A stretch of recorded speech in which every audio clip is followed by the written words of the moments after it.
मैं तुमसे कुछ कहना चाहता हूँ मरीना, कुछ लाया हूँ तुम्हारे लिए। नहीं अल्बर्टो, सब खत्म। मैं अब तुम्हारी गर्लफ्रेंड नहीं हूँ। तुम देखना जब लुइस ये खबर सुनेगा तो कितना खुश होगा।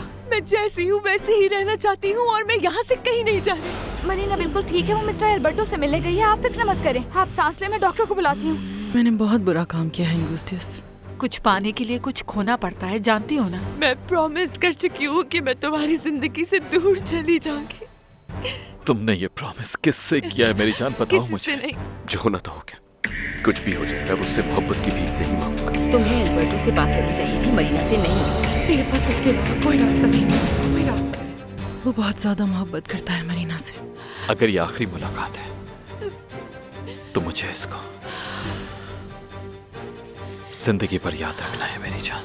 इन मर्दों का दिल बड़ा ही अजीब होता है, आज एक औरत पर कल किसी और औरत पर आ जाएगा। वो लड़की कभी अल्बर्टो का पीछा नहीं छोड़ेगी। कैसे